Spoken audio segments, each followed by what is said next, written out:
السلام علیکم ویورز، آج کی ہماری ویڈیو ایک ایسی سچی کہانی پر مبنی ہے جس میں اپنی سگی خالہ کے بیٹے نے اپنی پیار کرنے والی بیوی سے بے وفائی کی۔ کیوں اور کیسے، یہ جاننے کے لیے ویڈیو کو آخر تک ضرور دیکھیے گا۔ ہماری زمین پنجاب کے ایک چھوٹے سے دیہات میں تھی۔ میرا شوہر میرا خالہ زاد تھا۔ وہ میری قدر کرتا تھا کہ میں ایک پڑھی لکھی شہری لڑکی ہو کر اس کے ساتھ دیہات میں گزارا کر رہی تھی۔ ان دنوں وہاں نہ بجلی تھی، نہ پانی، ٹی وی اور پنکھے کی سہولت تو دور کی بات، ٹھنڈا پانی پینے کو بھی میسر نہ تھا۔ شادی سے پہلے میں شہر میں اپنے ماموں کے گھر رہتی تھی۔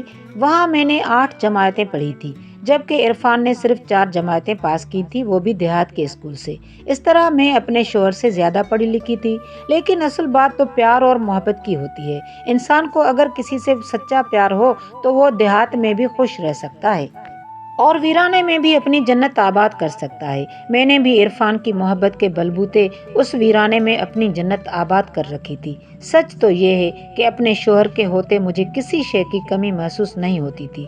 ہماری زمین تھوڑی سی تھی، لیکن ہم محنت سے کام کرتے تھے۔ اگر فصل اچھی ہو جاتی تو سال بھر کا گزارا ہو جاتا۔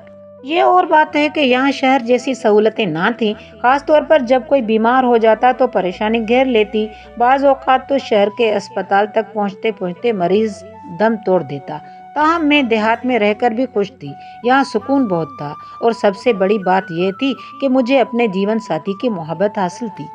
سکون کے سوا میں نے کبھی کسی چیز کی تمنا نہیں کی تھی۔ عرفان بھی میرا بہت خیال رکھتا تھا، چاہے وہ زمین پر ٹریکٹر چلا رہا ہوتا یا اپنے ڈیرے پر موجود ہوتا، اس کا دھیان میری طرف ہی رہتا تھا۔ وہ خوش اخلاق اور ہنس مکھ انسان تھا، لطیفے سنا سنا کر مجھے ہنساتا رہتا تھا۔ ایک دن وہ ٹریکٹر لے کر کھیتوں کی طرف گیا اور کام ختم کرنے کے بعد اپنے ڈیرے پر جا بیٹھا۔ کسی کام سے جب میں اپنے احاطے سے باہر نکلی تو دیکھا کہ 2 عورتیں ہماری زمین سے مٹی لے رہی ہیں۔ میں ان کے قریب گئی تو ایک نے دوسری سے کہا کہ بخت سن، ادھر دیکھ، یہی ہے زمین والی، چھوڑ دے مٹی۔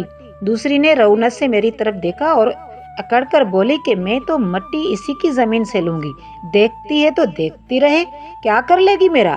چل تو ٹوکری اٹھا کر میرے سر پر رکھ دے۔ اس کی بات سن کر میرے کان لال ہو گئے۔ میں مٹی اٹھانے سے بھلا کیوں منع کرتی؟ مٹی لینے کو کون روکتا ہے؟ مگر جب اس نے اکڑ فون سے بات کی تو مجھے غصہ آ گیا۔ میں نے پکار کر کہا، او تہاری والی، خبردار جو یہاں سے ایک ذرا مٹی بھی لے لی، چل ٹوکری واپس الٹ دے۔ وہ بولی، نہیں الٹتی، دیکھتی ہوں تو کیا کرتی ہے، میں تو یہیں سے مٹی لے جاؤں گی۔ ہم دونوں میں تکرار شروع ہو گئی، جبکہ دوسری عورت بیچ بچاؤ کرنے لگی، کہنے لگی، بی بی تنور بناتے ہیں، بات کیوں بڑھاتی ہو؟ ہم نے کوئی مکان تو نہیں بنانا، ایک ٹوکری مٹی سے کیا ہوتا ہے؟ ہماری تو میں بڑھ گئی۔ اتفاق سے میرا شوہر ڈیرے سے نکلا تو مجھے عورت سے جھگڑتے دیکھ کر ہماری جانب آ گیا۔ پوچھا کہ کیوں جھگڑ رہی ہو، کیا بات ہے؟ میں نے فریاد کیسے انداز میں اس کو بات بتا کر مدد طلب کی کہ یہ عورت ایک تو مٹی اٹھا رہی ہے، اوپر سے مجھ پر دھونس جما رہی ہے۔ عرفان بولا کہ رانی، تو گھر کے اندر جا، میں خود اس سے نمٹ لیتا ہوں۔ اس نے تمہاری اجازت کے بغیر مٹی کیسے اٹھائی؟ اپنے شوہر کی اخلاقی مدد ملتے ہی میں شیر ہو گئی اور دوبارہ برا بھلا کہہ کر گھر کے اندر چلی گئی، کیونکہ اس نے خواہ میرا دل جلایا تھا، صبح صبح موڈ خراب کر دیا تھا۔ سوچا کہ اب عرفان ضرور اس مغرور عورت کی خبر لے گا جس نے اس کی چہیتی بیوی کی توہین کی تھی۔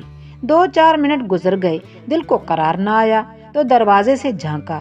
یہ دیکھ کر حیران رہ گئی کہ وہ عورتیں ہنس ہنس کر میرے شوہر سے باتیں کر رہی ہیں اور وہ خود مٹی کی بھری ہوئی ٹوکریاں ان کے سروں پر رکھ رہا ہے۔ یہ تو جیسے میرے لیے دوزخ کا نظارہ تھا۔ میرے تن بدن میں آگ لگ گئی۔ میں کیا سمجھ رہی تھی اور یہ ہو کیا رہا تھا؟ جس شوہر کو اپنا سمجھتی تھی، اس وقت وہ کتنا غیر بن چکا تھا۔ وہ مہربان نہ رہا تھا، وہ میرے ہی مخالفوں کے ساتھ مل گیا تھا۔ جی چاہا کہ میرے ہاتھ میں کہیں سے پستول آ جائے اور ان تینوں کو جان سے مار ڈالوں۔ اتنا غصہ آیا کہ پہلے کبھی نہ آیا تھا۔ عرفان کی مجھ پر نظر پڑی تو اس کی ہنسی غائب ہو گئی اور وہ سہم کر ڈیرے کی طرف چلا گیا۔ عورتیں بھی مجھے دیکھ کر کھسیانے ہو گئیں، مگر اس کھسیانے پن میں بھی جھگڑنے والی عورت کے انداز میں ایک شان بے نیازی رچی ہوئی تھی، جیسے کسی کو فتح کرنے کی خوشی مسرور کر دیتی ہے۔ عرفان کا یہ معمول تھا کہ روز دوپہر 2 بجے گھر آ جاتا، کھانا کھاتا اور سو جاتا، مگر آج وہ گھر نہ آیا اور نہ دوپہر کا کھانا کھایا۔ وہ اپنے ڈیرے زمیندار کے ڈیرے پر چلا گیا۔ میں رات تک کھولتی اور اس کا انتظار کرتی رہی۔ وہ جلدی گھر آ جاتا تو اپنا غصہ اس پر نکال کر سکون سے سو جاتی اور اتنی اذیت نہ ہوتی۔ اب تو سراسر میرا نقصان ہو رہا تھا، مجھے نیند نہیں آ رہی تھی اور نہ کسی پر آرام تھا۔ رات گئے وہ گھر میں گھسا اور مجھ سے بات کیے بغیر ہی سو گیا۔ میں سمجھی کہ جھگڑے کے ڈر سے ایسا بن رہا ہے کہ باز پرس کروں گی، یہ صبح اٹھ کر مجھے منا لے گا۔ صبح ہوئی تو عرفان ایسا بن گیا جیسے کل کوئی واقعہ ہی نہیں ہوا۔ اس درد کو مجھے اکیلے ہی سہنا پڑا۔ کچھ دن روٹھی رہی، جب اذیت بڑھ گئی تو آپ ہی اس کو منانے لگی، اور وہ بھی انجان بنا ہوا تھا، مان کے نہیں دے رہا تھا، جیسے قصور ان کا نہیں میرا ہو۔ اگلے دن بھی دیر سے ڈیرے سے گھر آیا۔ اب اس نے دیر سے گھر آنے کو معمول بنا لیا۔ میں کبھی پیار سے بات کرتی، کبھی روٹتی، کبھی شکوہ کرتی، مگر اس پر اثر نہ ہوتا۔ مجھ سے بات بھی مختصر اور روکھے پھیکے انداز میں کرتا۔ بچے خود اس کی گود میں چڑھتے تو توجہ نہ دیتا، جھڑک دیتا۔ میں اس کے بدلے ہوئے رویے پر حیران تھی کہ اسے کیا ہو گیا ہے۔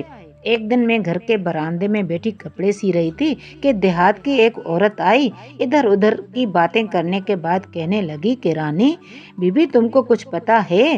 میں نے کہا کیا مطلب جیون، کیا کہنا چاہ رہی ہو؟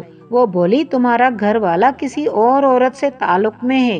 دونوں کھیتوں سے ادھر نہر کے کنارے جو جنگل ہیں، میرے ہاتھ مشین کے ہتھے پر جم گئے اور میں اس عورت کا منہ تکنے لگی۔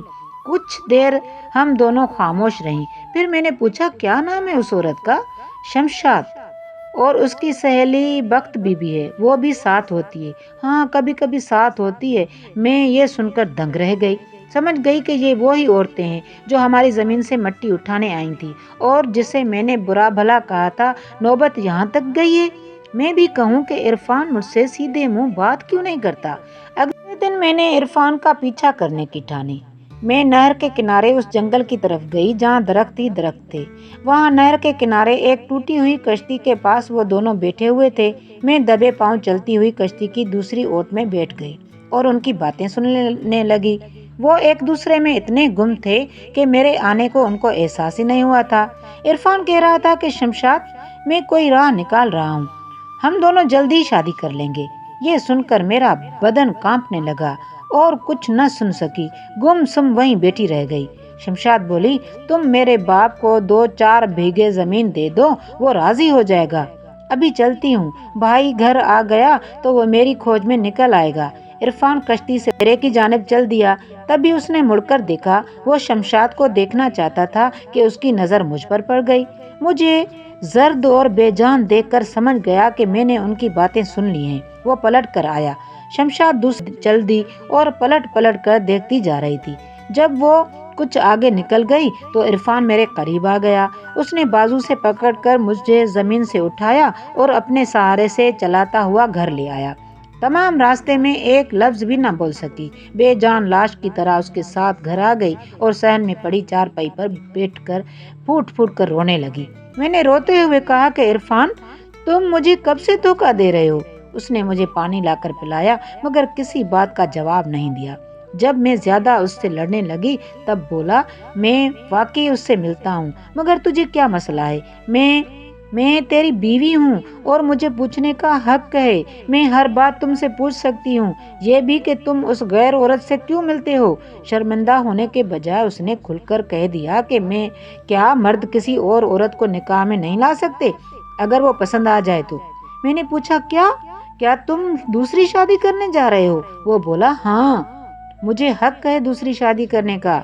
تم کو رہنا ہے تو رہو، نہیں رہنا ہے تو اپنے ماموں کے گھر چلی جاؤ۔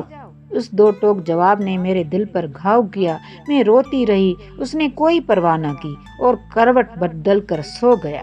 اگلے دن صبح ہی میرا اس سے جھگڑا ہو گیا۔ میں نے کہا کہ آج جلدی گھر آ جانا، دوپہر کا کھانا گھر پر کھانا۔ وہ بولا جب آنا ہوگا آ جاؤں گا، میرا انتظار نہ کرنا، کھانا کھا لینا تم لوگ۔ وہ ہفتے بھر اسی طرح کرتا رہا اور میں روتی رہی۔ اگر جھگڑتی تو گھر سے باہر نکل جاتا۔ میں کیا کرتی؟ روتی رہتی، دیواروں سے باتیں کرتی۔ آخر تنگ آ کر دونوں بچوں کو ساتھ لے کر میکے چلی آئی۔ ماں کا انتقال ہو چکا تھا اور ماں کے بعد ماموں نے مجھے اپنے پاس رکھ لیا تھا۔ یوں بھی میرا میکا اب اجنبی سا بن چکا تھا۔ مجھے میکے آئے 1 ماہ گزر گیا مگر عرفان نے میری خبر تک نہ لی اور نہ ہی مجھے لینے آیا۔ آخر ممانی نے سمجھانے پر خود ہی گھر واپس لوٹی۔ ان کا کہنا تھا کہ عورت چڑیا کی طرح ہوتی ہے، اپنا گھونسلہ چھوڑ دے تو چڑا دوسری لے آتا ہے۔ تم اپنا گھر چھوڑنے کی غلطی مت کرو۔ عرفان کو تو شاید اسی موقع کی تلاش تھی۔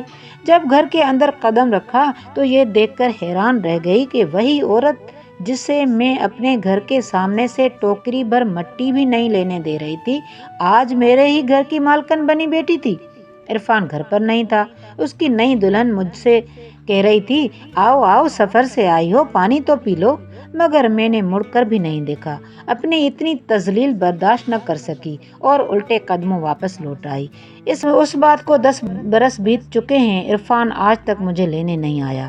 یہ وہی عرفان ہے جو ایک منٹ میرے بغیر نہیں رہ سکتا تھا۔ میں تو سمجھتی تھی کہ اس کی محبت سونے سے بھی قیمتی ہے، مگر یہ نہیں جانتی تھی کہ عورت کی محبت اور قدر و قیمت مٹی سے بھی سستی ہوتی ہے۔ سچ ہے، مرد ذات کا کوئی اعتبار نہیں، اس کے دل کو بدلتے دیر نہیں لگتی۔ آپ کو کہانی کیسی لگی؟ اپنا فیڈ بیک ضرور دیجیے گا۔ شکریہ۔